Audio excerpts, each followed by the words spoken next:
Hello, this is Shambhavi. Welcome to Satsang. Satsang is an ancient spiritual practice from India. It means being in reality together. I give Satsang live every Wednesday and Sunday night in Portland, Maine. This Dharma talk was recorded during one of our Wednesday night gatherings. Please visit jayakula.org to learn more about the teachings. You can find video satsangs on Jayakula's YouTube channel, and my books are all available on Amazon.com. Much love to you, wherever and however you are.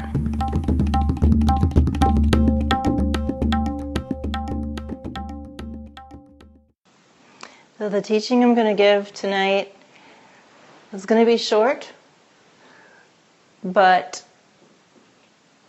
rich. This teaching doesn't come from a book. This is what is called an Upadesha teaching, meaning from the teacher's own experience.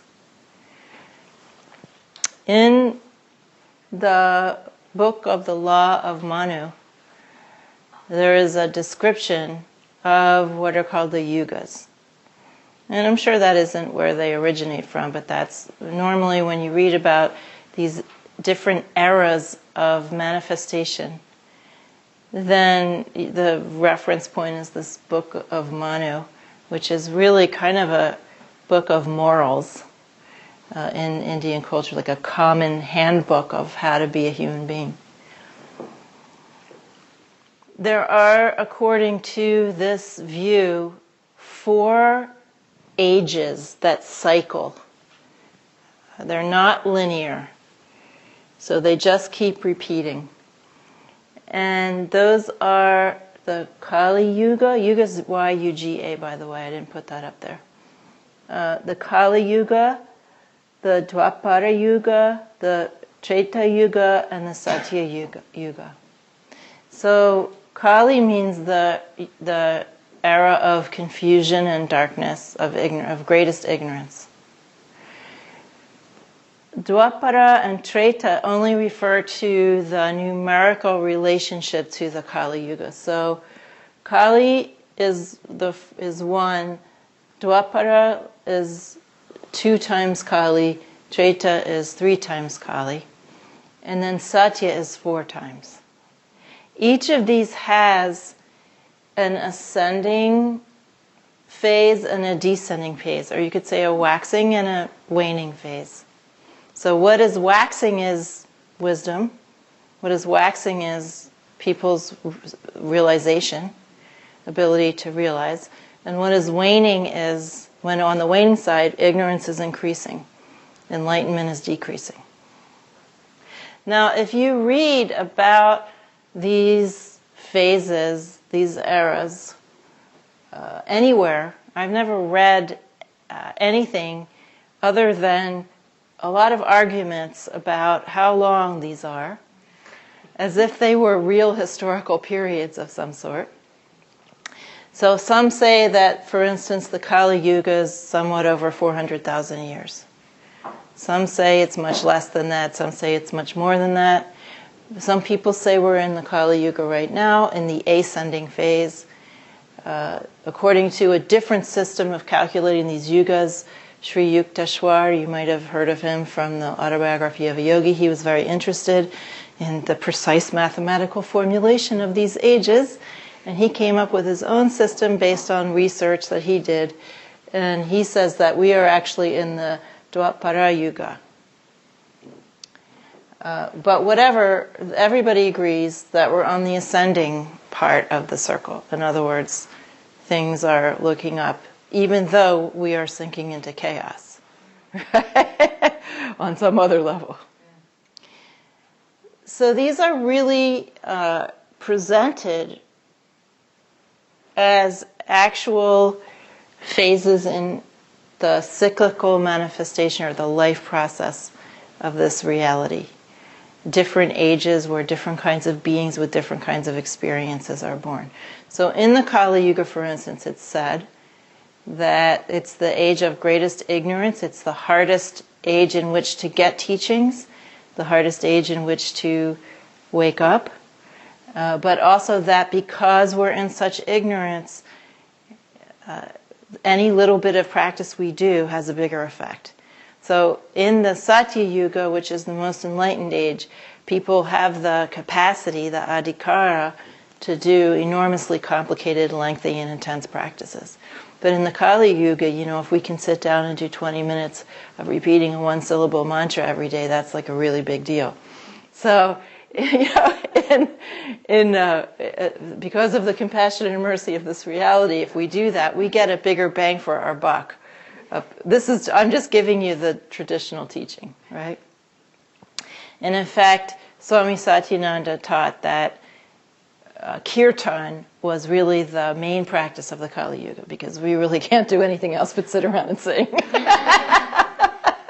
We have such low adhikara, such low capacity.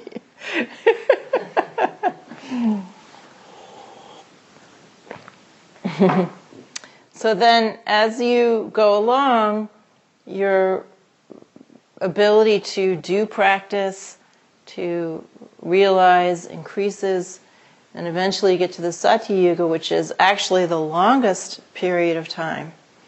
It's 4 times as long as the Kali Yuga, according to the conventional way of thinking about this.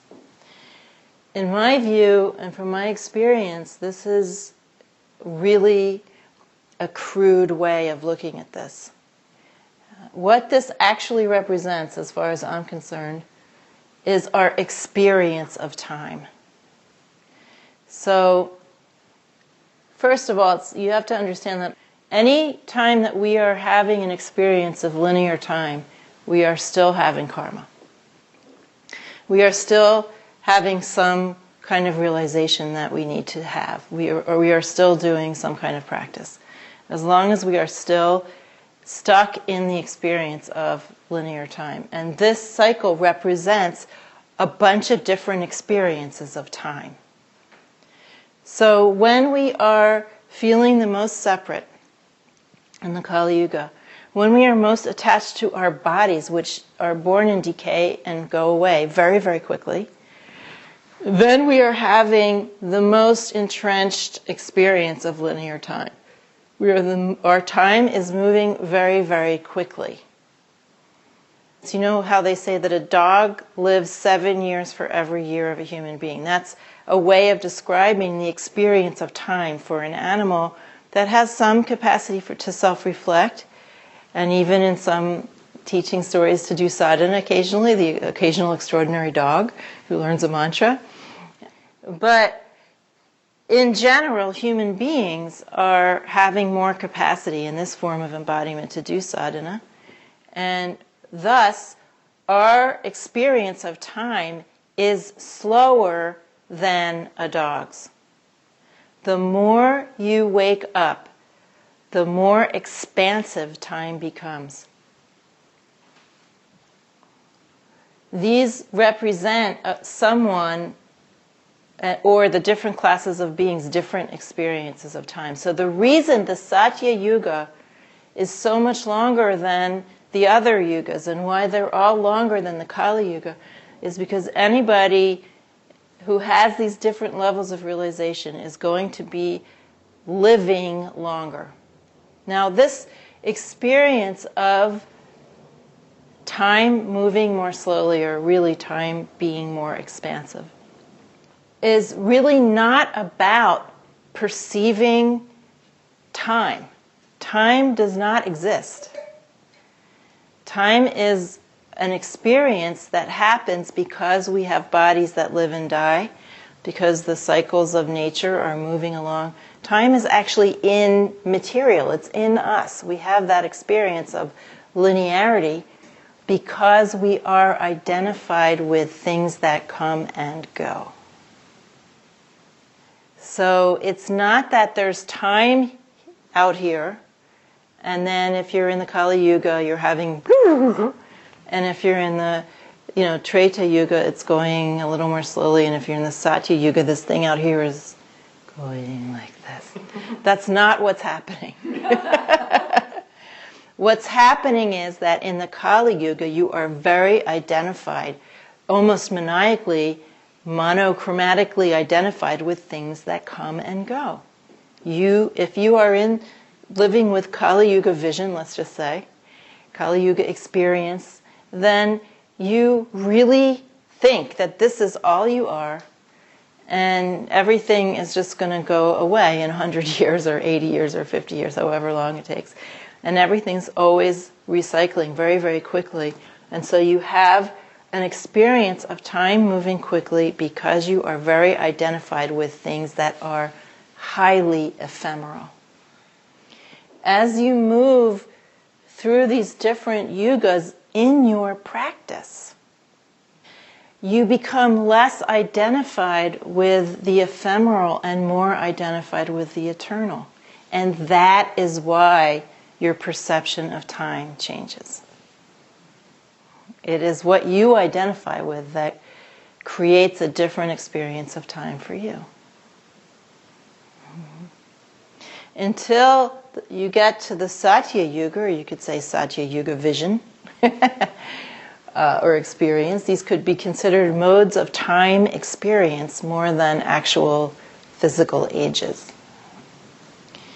So that when you get to this mode of time experience called the Satya Yuga, you are very highly identified with the eternal consciousness and energy.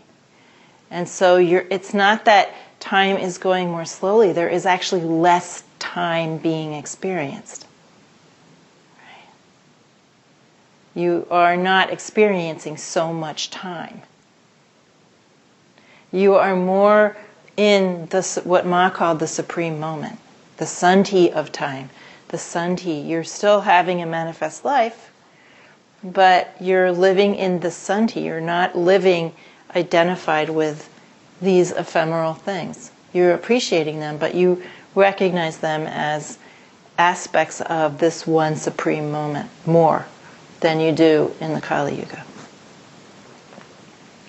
When we do practice to wake up, we are bringing about these yugas. We are the embodiment of these yugas. These yugas are not out there somewhere. You could say that when people are living in a time when they have access to teachings that help them to disidentify from linear time and re-identify with the eternal moment, then you are living in the ascending part, right? And when you are living in a time when so many people don't have access to those practices that help you to disidentify with the ephemeral and re-identify with the eternal, then you're living on the descending part. Or you could say that just about your own life, depending on where you are in your own life. What happens is that when you begin to have some experience of other beings, not human beings, you quickly realize that their experience of time is very different than yours. That's kind of the first clue. The way that you get related to by, say, deities or wisdom beings or gurus or teachers who are no longer in human bodies is indicative of the fact that they are not experiencing time the same way we are. And then as you practice more, you start to have that experience of no time, of that supreme moment where time isn't going really faster or slower. You can just say that in kind of a crude way, but it's like there isn't as much time to be experienced. You're not really living in time as much as you were. I read an article the other day by some Western scientist. Meditation makes you live longer. And of course, they will have their very, very gross explanation for that.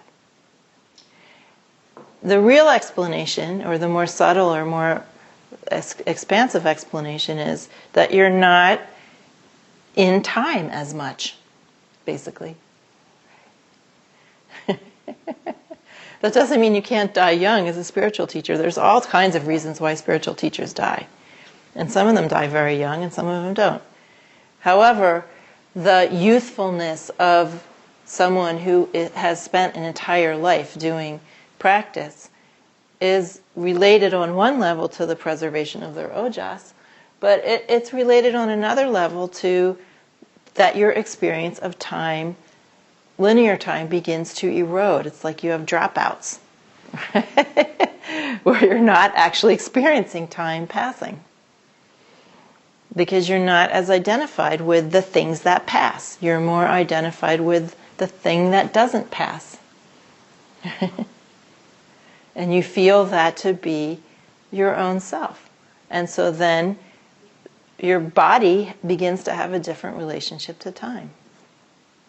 So that's how I learned to look at this a different way. First, by being communicated to by wisdom beings who I realized were not having the experience of time that I was having. And then by reading Ma's teachings on the Supreme Moment and beginning to understand something about that. And then also through my own changing experience of time and timelessness. It became clear that's what this was actually talking about. So all of the discussion about, how long do these things last and blah, blah, blah, is really not very important. What it's a map of potential time experiences one can have depending on how awake you are. And the fact that they get longer and longer as you go around toward Satya is really just an expression of not more linear time, but less time. It's a well-known axiom, around the Tantric and Hindu bloc that devas live longer than human beings. And that is only true from the perspective of human beings who are still marking linear time in that way. Devas are having more experience of timelessness. They aren't having more experiences of slowed down time. But from our perspective here, in Earth Realm, it looks like they are having more linear time. That's our way of explaining it. So it's not Fukushima and Monsanto and microplastics and all that make this, the Kali Yugas are identifying with those things as... Yeah, it's our extreme identification with the material life that comes and goes so quickly, with the ornaments of God rather than with the base state, the natural state. Mm-hmm. So some people can be in the Satya Yuga while others are in the Kali Yuga. That's right. Cool. To me, it's just a schematic that it's almost like a teaching device that just explains something about time experience to us. Mm-hmm. I don't take it literally. Mm-hmm. Whether it relates to anything historical or not, I have no idea. But when we talk about the Kali Yuga, we're just one little blip, this planet. We are destroying our planet. We are destroying many, many species. And we are destroying ourselves, and we are destroying our minds and our health. But we are like a pinprick of life out in a vast ocean of life. So whether we, should be so grand or self-aggrandizing as to say that our little experience here defines us as the Kali Yuga, I don't know.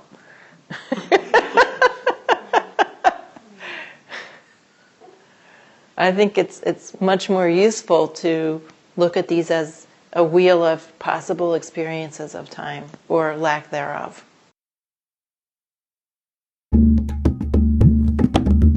Jayakula is a nonprofit community offering opportunities to learn and practice in the direct realization traditions of Trika Shaivism and Dzogchen. We are based in Portland, Maine and Portland, Oregon. Visit jayakula.org to explore more of our offerings.